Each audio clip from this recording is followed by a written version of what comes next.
வலியற்ற varicose vein சிகிச்சை எளிய 30 நிமிட செயல்முறை 7209487335. தமிழக வெற்றி கழகம் சார்பில் அதிக மதிப்பெண் எடுத்த மாணவ மாணவிகளை சந்தித்து விஜய் ஊக்கத்தொகை வழங்குகிறார் என ஒரு வாரத்திற்கு முன்பே அறிவிப்பு வெளியானது.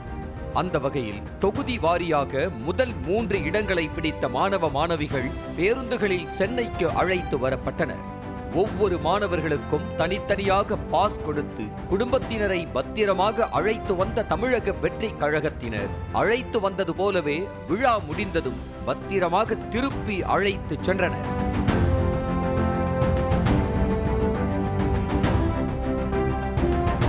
விழா அரங்கிற்குள் மாணவ மாணவிகள் பெற்றோர்கள் செல்போன் கொண்டு செல்லக்கூடாது என தடை விதிக்கப்பட்டது. அப்படி யாரேனும் செல்போன்கள் எடுத்து வந்திருந்தாலும் வெளியிலேயே வாங்கி கவர் போட்டு தனியாக வைக்கப்பட்டது. அதே மாதிரி பேனா பென்சில் கொண்டு செல்லக்கூடாது என தடை விதிக்கப்பட்டது. கையில் கொண்டு வந்த பேனாக்களை வெளியிலேயே பறிமுதல் செய்துவிட்டுதான் டோக்கன் கொடுத்து உள்ளேயே அனுப்பி வைத்தனர்.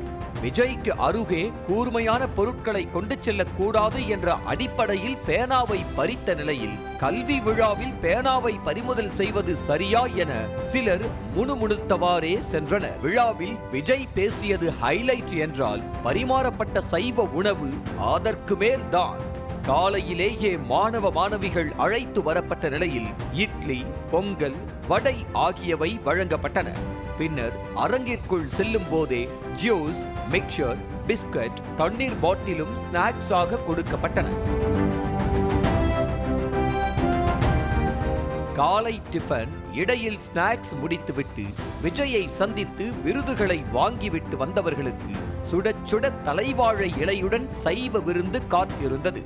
வடை, அப்பளம், அவியல், பக்கோடா, அவரை மணிலா பொரியல், இஞ்சி துவையல், உருளை காரக்கறி என சைட் டிஷ்களே இலையை நிரப்ப சாதம், வத்தல் குழம்பு, கதம்ப சாம்பார், தக்காளி ரசம் என வயிறும் நிரம்பி போனது. சுடச்சுட உணவை ருசித்த கையோடு சாண்ட்விச், ஸ்வீட், வெற்றிலை பாயாசம் என திகட்ட திகட்ட இனிப்பு வகைகளும் நாவில் தித்தித்தன. 15 வகையான உணவுகளுடன் இலையில் இடமில்லாத அளவுக்கு பந்தி நடக்க எந்த சச்சரவும் இல்லாமல் மாணவர்களும் பெற்றோர்களும் அமர்ந்து சாப்பிட ஏற்பாடு செய்யப்பட்டிருந்தது. இந்த கல்வி விருது வழங்கும் விழாவில் வழக்கத்திற்கு மாறாக துபாயிலிருந்து பவுன்சர்கள் குழு இறக்கப்பட்டிருந்தது. ஜென்ச்சூர் செக்யூரிட்டி சர்வீசஸ் என்ற இந்த பவுன்சர்கள் குழு பெரும்பாலும் பாலிவுட் பிரபலங்களுக்கு பாதுகாப்பாக வரும் என்ற நிலையில் நிகழ்ச்சியில் எந்த குளறுபடிகளும் வரக்கூடாது என்பதற்காக பிரத்யேகமாக துபாய் செக்யூரிட்டி குழுவை இறக்கியிருக்கிறது.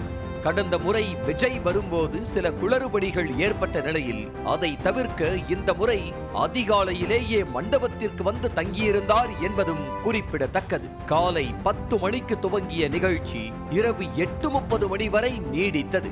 கடைசி மாணவர் வரைக்கும் நின்று ஊக்கத்தொகையை வழங்கிய விஜய் போகும்போது கையசைத்துவிட்டு நன்றி தெரிவித்துவிட்டு சென்றார். வலியற்ற வெரிகோஸ் வெயின் சிகிச்சை எளிய 30 நிமிட செயல்முறை 7209487335.